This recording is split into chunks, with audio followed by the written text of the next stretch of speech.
Las últimas 2 semanas estuvimos hablando de esta serie que le llamamos 7 mensajes de Jesús para su iglesia. Y estamos hablando en el libro de Apocalipsis, en el capítulo 2. Estamos viendo lo que el Señor le decía a las iglesias de ese tiempo, a lo que Jesús les habló a las iglesias en el Apocalipsis a través del apóstol Juan. Y estas eran cartas dirigidas a cada una de estas iglesias que tenían una personalidad diferente, estaban en circunstancias diferentes, y Jesús conocía lo que estaba sucediendo en cada una de estas ciudades, en cada una de estas iglesias, y el Señor les habla directamente. Las últimas palabras de Jesús en la Biblia, en el Apocalipsis, y las habla directamente a cada una de las iglesias. Yo no sé si ustedes se han notado, pero las últimas palabras de las personas son importantes, ¿no? Si tú te dieran la oportunidad y te dijeran, te vas a morir, escribe lo más importante que quieres decirle a tus hijos. Tratarías de ser muy claro en lo que quieres que ellos sepan, tratarías de ser muy específico y tratarías de hablarles cosas importantes. Jesús, en las últimas palabras que habla a las iglesias, les habla mensajes importantes, les habla mensajes específicos y les habla mensajes que van directo a las situaciones de cada una de estas iglesias. Y esos mensajes que Jesús les habló a las iglesias en el Apocalipsis son mensajes que se pueden, nosotros los podemos escuchar y los podemos tomar porque tienen que ver con situaciones que nosotros también podemos estar viviendo como iglesia y como personas. Ya lo estuvimos viendo las semanas pasadas, ¿no? La primera semana hablamos de Éfeso y de cómo era una iglesia que se dedicaba a hacer cosas, pero le faltaba amor, le faltaba amar a Dios. Y estuvimos viendo en los grupos, ¿no? Cómo es importante no nada más hablar del Señor, pero prácticamente amar al Señor, prácticamente amar a nuestros hermanos también. Y Jesús le habla a la iglesia de Éfeso y le dice, necesitas amar verdaderamente. La semana pasada estuvimos hablando también de un mensaje muy específico del Señor, de cómo el Señor habla a las personas, de cómo el Señor nos habla prácticamente y nos habla un mensaje que está destinado a que nosotros lo escuchemos y que nosotros lo pongamos por obra. Y cada semana el Señor nos viene hablando a través del mensaje de Jesús a estas iglesias y cómo Jesús quiere que nosotros escuchemos la palabra y que respondamos a la palabra, respondamos a lo que Él nos habla, respondamos a lo que Él nos está diciendo. Y este día vamos a comenzar hablando acerca de la iglesia de Pérgamo. La iglesia de Pérgamo, y el Señor le da un mensaje a la iglesia de Pérgamo y les dice, no te rindas a la maldad, no te rindas a la maldad. La iglesia de Pérgamo era una iglesia en medio de esta ciudad llamada Pérgamo, en la que era una ciudad grande, una ciudad fuerte, una ciudad con mucha cultura, una ciudad con riqueza y una ciudad llena de mucha religiosidad y de mucha idolatría. La iglesia de Pérgamo estaba en medio de una sociedad idólatra. De hecho, en la ciudad de Pérgamo había varios templos a varias deidades fuertes. El dios Zeus estaba en Pérgamo. Y varias de estos grandes templos y varios de estos grandes dioses del tiempo de los griegos estaban ahí en Pérgamo. Y todas estas religiones se mezclaban, no nada más con adorar, no tenían que ver nada más con adorar a un Dios, pero tenían mucho que ver con toda su vida, una vida de inmoralidad que envolvía el adorar a esos dioses. Y la iglesia de Pérgamo está en esta ciudad que está llena de dificultades, llena de idolatría, llena de una cultura que se regía alrededor de la inmoralidad, alrededor de la idolatría, alrededor de los pecados sexuales. Y ahí está esta iglesia. Ahí están los cristianos. Y a veces este mensaje nos parece, nos podría llevar a nuestra propia situación. ¿Cuántos de nosotros no hemos visto cómo alrededor de nosotros, en nuestra sociedad, la maldad está aumentando? Las situaciones cada vez se ponen más difíciles. Las cosas cada vez son más gráficas. Las cosas cada vez son más rebeldes contra Dios. Y nos damos cuenta que cada vez la cultura se aleja más y más de Dios. Y así estaba la iglesia de Pérgamo. El nombre de Pérgamo viene de pergamino porque tenía una de las librerías más grandes de esa época. Tenía una librería de más de 2000 pergaminos, que para ese entonces era grandísimo. Había cultura de todos lados y había grandes monumentos a dioses paganos. Y ahí estaba la iglesia de Pérgamo, luchando para mantenerse en medio de una sociedad llena de pecados. Vamos a leer lo que Jesús le dice a la iglesia de Pérgamo en Apocalipsis capítulo 2, versículo 12 al 17. Escribe esta carta al ángel de la iglesia de Pérgamo. Este es el mensaje de aquel que tiene la espada aguda de doble filo. Yo sé que vives en la ciudad donde Satanás tiene su trono. Imagínense, Jesús diciendo, donde ustedes están, ahí está el trono de Satanás. Tan fuerte era la maldad, el paganismo, la hechicería. Jesús les llama el trono de Satanás. Sin embargo, has permanecido leal a mi nombre. Te rehusaste a negarme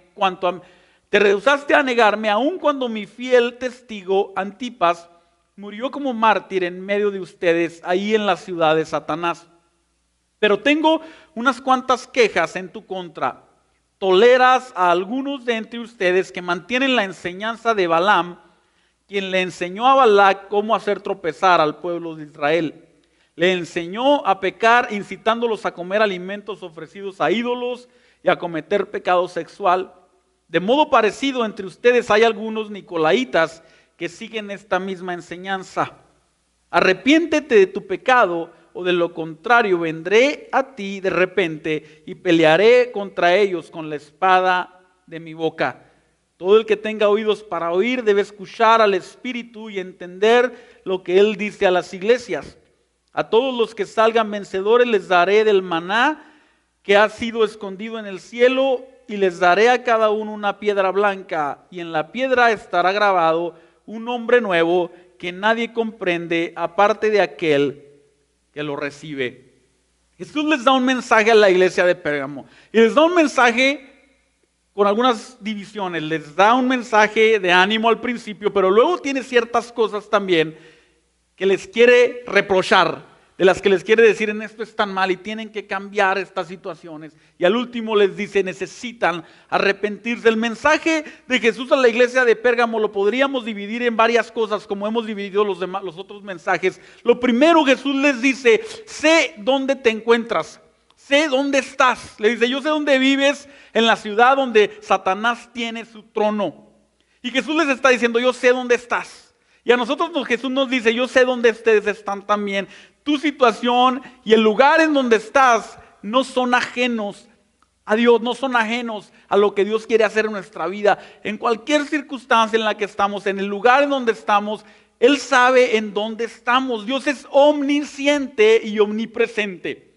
Les está diciendo Jesús: yo sé dónde están, yo los estoy viendo, yo conozco su situación. ¿Por qué? Porque Dios es omnisciente y omnipresente. Él está en todo lugar y conoce todas las cosas. Entonces nosotros, en cualquier circunstancia en la que estemos, en cualquier situación en la que estemos pasando, no podemos pensar que Dios no sabe por lo que estamos pasando. Aunque a veces somos tentados a eso. A veces somos tentados a decir: Dios no sabe por lo que estoy pasando. Pareciera que Dios no conoce mi situación, o Dios está ajeno a mi situación. Pero no es la realidad. Jesús sabe por qué esta situación estamos pasando, y Dios sabe en la situación en la que estamos. Sé que vives junto al trono de Satanás, les dice. En un mundo sin Dios, sin moral, sin temor. ¿A poco no nos parece a lo que vivimos hoy? Una situación en la que cada vez está más alejado de Dios la vida. Las personas cada vez están más alejadas de Dios. Vemos cómo nuestros hijos están creciendo y cada vez es más difícil, va a ser más difícil para ellos tener una fe verdadera, una fe activa, una fe que honra a Dios. ¿Por qué? Porque la maldad se está aumentando en cada circunstancia de la vida, y no nada más en las situaciones con las personas con las que estamos, o en las situaciones físicas en las que andamos, pero ahora estamos en totalmente una realidad diferente, una realidad virtual en el internet, en la que nos podemos estar influenciando de toda esta maldad que está ahí. en la punta de nuestros dedos. Y Jesús les dice, yo sé que están en medio del trono de Satanás, en una ciudad donde pareciera que ahí mismo Satanás está. Están en donde está el trono de Satanás. Vemos cómo la sociedad cada vez hace situaciones peores y peores, ¿no? Si piensas en México, a veces cuando yo veo y pienso y leo las noticias de México y piensas, wow, ¿hasta dónde está llegando la situación cada vez más?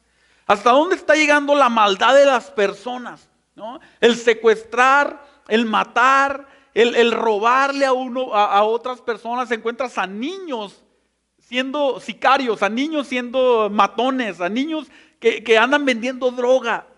Y una sociedad que cada vez más se aleja del Señor. Una sociedad que cada vez más se encuentra sin temor y sin moral. Y en esta situación estaba Pérgamo. En una situación que su alrededor estaba lleno de maldad, lleno de dificultades. Les dice, yo sé dónde están. De hecho, ahí habían matado al primer mártir después de los apóstoles, Antipas. Dice, yo sé que ustedes se han mantenido, aun cuando mi siervo Antipas murió. Probablemente fue el primer mártir que había muerto después de algunos de los apóstoles.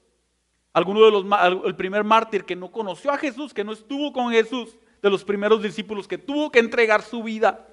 De acuerdo con la tradición, dice que Juan el apóstol ordenó a Antipas como el obispo de Pérgamo durante el reinado del emperador romano Dominiciano.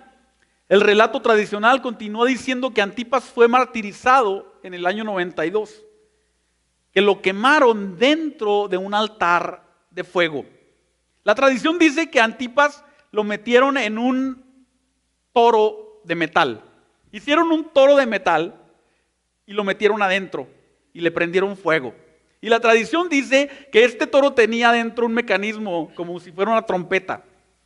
Y los gritos de la persona adentro hacían que saliera trompetadas, ruidos de trompeta. Y el humo de la persona cociéndose le salía por las narices al toro. Y lo mataron así. La semana pasada estuvimos hablando acerca de esto. ¿Estamos preparados nosotros para enfrentar la muerte por nuestra fe? ¿Estamos preparados como cristianos para enfrentarnos a que maten a alguien de nuestra familia? Varias de las preguntas que contestamos o vimos en los grupos era esa, ¿no? ¿Estás preparado para que enfrentes la muerte por tu fe? Y estos mártires estuvieron dispuestos. Antipas fue el primer mártir en Pérgamo y murió de esta forma. Entregó su vida y Jesús les dice, yo sé lo que pasa en medio de ustedes. Yo sé lo que pasa en medio de ustedes. La maldad que hay alrededor de ti. Esa maldad que a veces nosotros decimos, ay, es que está tan difícil. Está tan difícil. Cada vez es más la maldad. Cada vez es más la tentación. Cada vez está más difícil servir a Dios. Pero no se queda ahí, no. El mensaje de Jesús les dice, yo sé dónde están.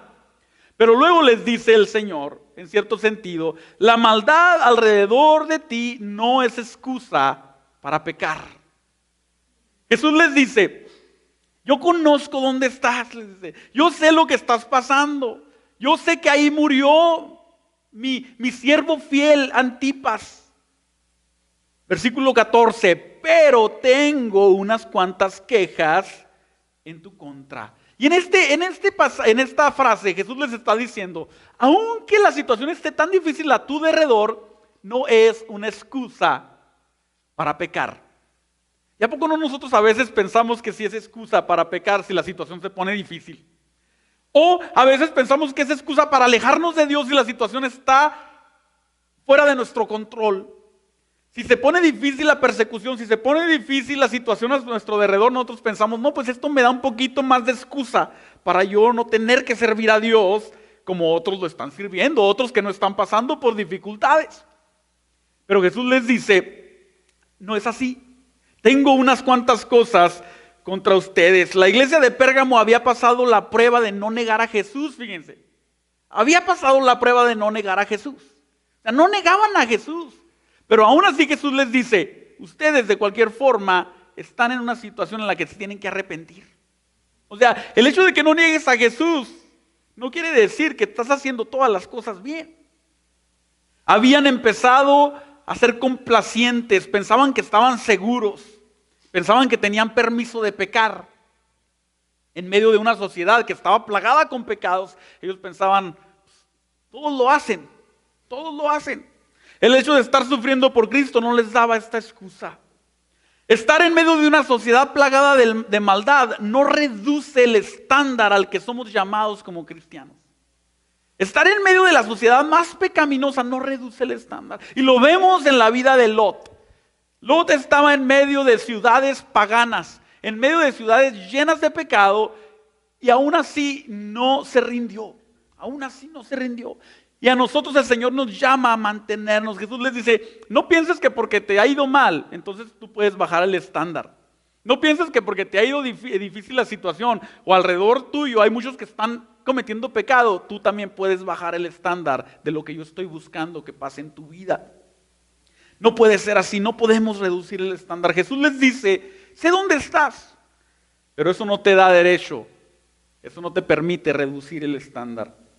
Y luego Jesús les dice, y viene un poco más fuerte, les dice, tengo algunas cosas contra ti, toleras la maldad. ¿Se acuerdan de la iglesia de Éfeso que Jesús les dice, no toleran a los malos? Y Jesús les dice, ustedes están haciendo esto bien, no toleran a los malos. Lo que le faltaba era amor, pero no toleraban la maldad.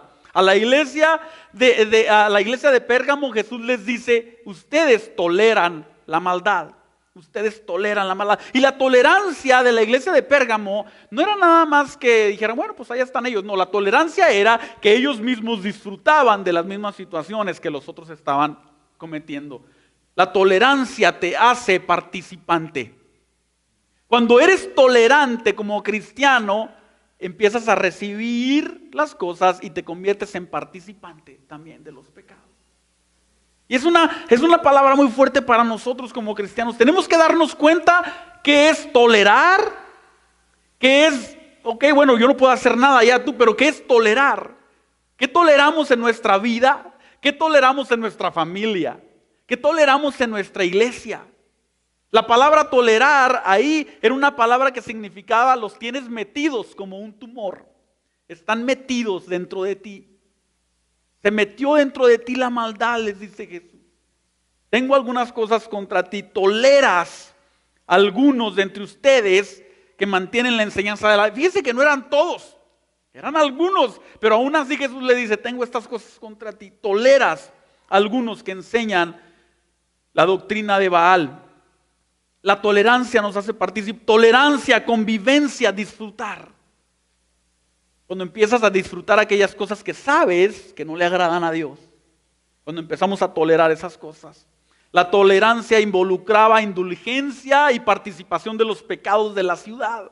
Porque decían, es que esta ciudad es tan fuerte la dificultad. La enseñanza de Balaam y de los Nicolaitas. La enseñanza de Balaam. ¿Quién era Balaam? Si tú vas al Antiguo Testamento te das cuenta de la historia de Balaam. Balaam era un profeta. O sea, conocía a Dios. Conocía a Dios, pero era un profeta rebelde. Era un profeta rebelde. Ese era el pecado de Balaam, la rebeldía contra Dios. Tan rebelde fue que un burro le tuvo que hablar, ¿no? Si no se saben la historia, búsquenla por ahí en la internet. Pero este burro le tuvo que decir, la burra le tuvo que decir a Balaam, que no ves que Dios me está diciendo que no camine. Y Balaam quería fuerzas a hacer lo que él quería. Rebeldía. Conociendo la verdad, no la hacía. Eso es la rebeldía. Y ese era el pecado de la iglesia de Pérgamo. Sabían lo bueno, no negaban a Jesús. O sea, Balaam no negaba a Jehová, no negaba a Dios. Sabía quién era el Dios verdadero, pero aún conociéndolo, hacía lo que no convenía. Esa es la rebeldía. Y entre cristianos a veces nos puede pasar eso. Como cristianos, ¿no? Conoces a Jesús, no niegas a Jesús. Si te preguntan quién es Dios, ¿sabes quién es Dios? Si nos preguntan si eres cristiano, decimos que sí somos cristianos, pero actuamos rebeldemente en las cosas que Dios sabe, que sabemos que Dios no tolera. Rebeldía e idolatría. En otro punto en el Antiguo Testamento enseña que Balaam instigó a los hijos de Israel a cometer pecados sexuales e idolatría. Porque sabía que si hacían eso, Dios los iba a castigar. Y de esa forma metía en medio del pueblo de Dios como una semilla para que pecaran contra Dios.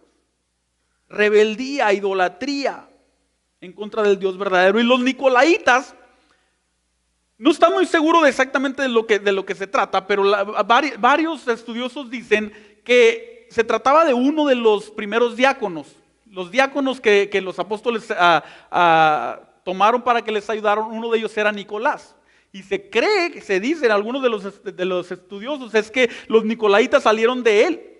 Empezó a desviarse de los caminos del Señor y empezó a desviarse de tal forma que ahora creía que todos los pecados sexuales eran permitidos, que tú podías vivir básicamente y hacer lo que tú quisieras con tu cuerpo. Básicamente los nicolaitas decían, si se siente bien, entonces hazlo. Si te da placer, éntrale. Esa era la enseñanza de los nicolaitas. Independientemente de que si haya sido Nicolás uno de los diáconos o si no haya sido, esta era la forma de enseñanza que tiene mucho que ver con el pecado de Balaam, pecado sexual, idolatría y entregarse a los deseos de la carne. Y son dos pecados que pueden suceder en medio de nosotros fácilmente en la iglesia. El pecado de la idolatría y el pecado de la inmoralidad, aún siendo cristianos. Estos no son pecados allá externos, se pueden meter fácilmente en medio nuestro. Decimos que creemos en Cristo, pero honramos otras cosas con nuestra vida, otros ídolos con nuestra vida. Con nuestros hechos honramos otros ídolos. Honramos el trabajo y el dinero, honramos las relaciones más que a Dios, honramos nuestro propio placer más que a Dios y se convierten en ídolos en nuestra vida. Y los pecados sexuales en medio de los cristianos son algunos de los pecados más constantes en medio de los cristianos. Inmoralidad sexual, pecado sexo fuera del matrimonio, sexo prematuro, engañarse unos a otros, lo que estamos viendo y lo que estamos escuchando.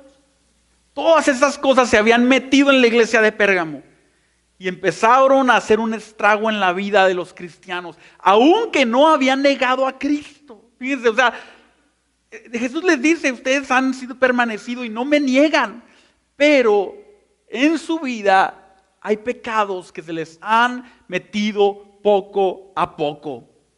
Se han comprometido con la maldad, aunque no se oponen personalmente a Dios. ¿A poco no nos pasa a veces eso? Tú sigues creyendo en Dios, pero te comprometes con la maldad. Sigues creyendo en Jesús, pero te comprometes con el pecado. Poquito a poquito se empezaron a meter, poquito a poquito. Ciertas enseñanzas estaban ahí en medio de la iglesia, eran los que estaban en medio de la iglesia y empezaron a traer enseñanzas, empezaron a traer la maldad. Y las personas decían, pues es que está muy difícil, es que todos lo hacen, es que mira aquel lo hace, es que mira este. Y empezaron a caer en la situación. Abrazar la maldad. La iglesia de Pérgamo había comprometido poco a poco su identidad en Cristo. Empezaron a entregarse a la idolatría y a la maldad. En Isaías 45, versículo 6 dice, para que sepan desde la salida del sol hasta el ocaso, todos sepan que yo soy el Señor y aparte de mí no hay otro Dios. No debe haber en nuestra vida nada que tome el lugar de Dios. Nada. Y no estamos hablando nada más de ídolos visibles, ¿no? Como lo tienen los budistas o como lo tienen los hinduistas. Estamos hablando de ídolos que como cristianos hacemos y permitimos que se conviertan en nuestro ídolo y tomen el lugar de Dios en nuestra vida. Y la inmoralidad sexual, y a veces ponemos estas excusas y decimos, es que tengo necesidades. Y esto decían los nicolaitas, ¿no? Como hombre tienen necesidades. Los hombres tienen necesidades, tienen que complacer esas necesidades. Necesidades sexuales. Decían, no, es que todos lo hacen. Todos lo hacen. La cultura pagana de esos tiempos envolvía que para honrar a ciertas deidades, de hecho una de las deidades era la diosa de la fertilidad, se tenían relaciones sexuales y orgías en medio de los cultos en los que se ofrecían a estas deidades. Y la iglesia estaba en medio de estas situaciones y empezaron a decir, bueno, pues es que ahora podemos también a lo mejor hacer eso. Y no pasa nada más en aquel tiempo, ¿no? No sé si han visto por ahí, ¿no? La loquera esta de un grupo que se dice cristiano y van todos desnudos a la iglesia.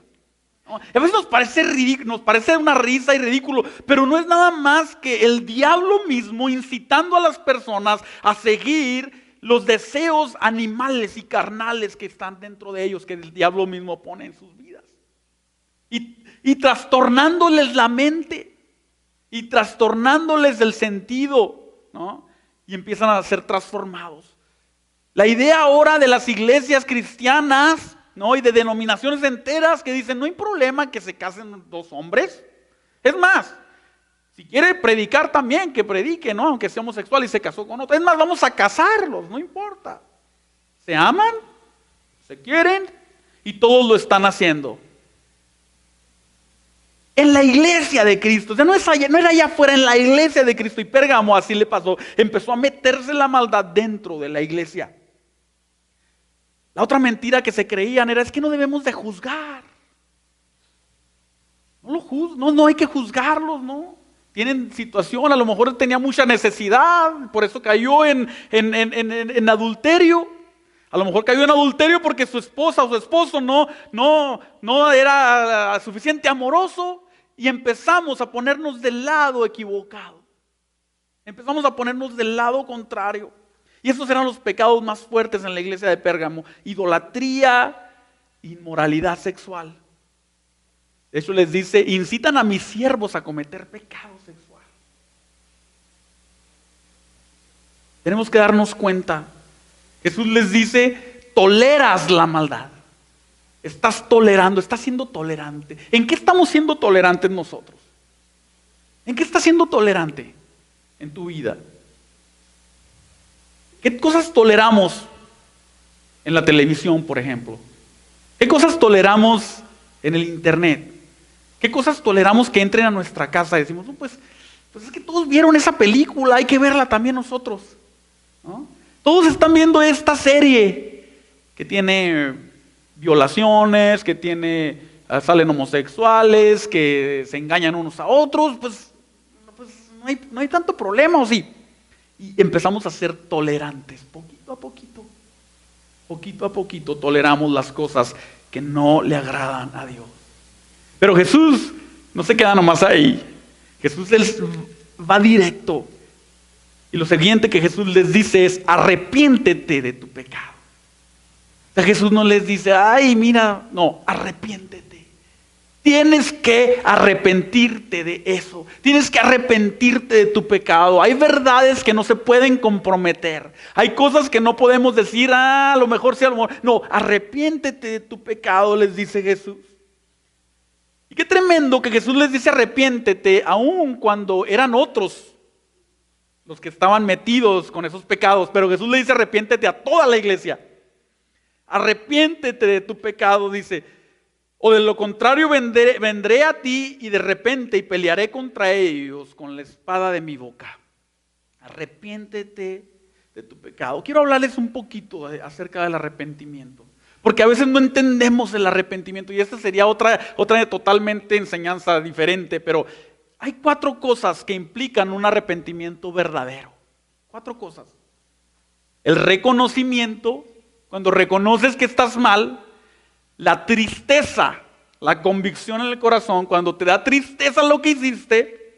La confesión y el cambio de mente, o sea, el cambio de dirección. De hecho, la palabra arrepentimiento no es otra cosa que decir cambio de mente. Jesús les estaba diciendo, cambien su mente. El arrepentimiento no tiene que ver con decir perdóname, Dios. No tiene que ver con eso. El arrepentimiento tiene que ver con cambiar la mente, transformar la mente, empezar a pensar diferente, porque te das cuenta que aquello que hiciste estaba mal. Y como estaba mal, empiezas a dolerte de lo que hiciste. Y dices, ¿por qué lo hice? Mira, si tú has hecho cosas y piensas otra vez en ellas y no te duelen, no te has arrepentido de ellas. Si has hecho cosas malas y volteas a meditar en ellas y no te arrepientes y dices en todo tu corazón, quisiera retroceder el tiempo y volver, no hacerlo, si estuviera otra vez ahí no lo haría, es porque no te has arrepentido. El verdadero arrepentimiento nos lleva a reconocer lo que hicimos, nos da tristeza, se contrista nuestro corazón, decimos, ay, ¿por qué lo hice? ¿Por qué lo hice? ¿Por qué lo hice? No debía hacer esto. Lo confiesas, dices, perdóname, Señor, y cambias de dirección.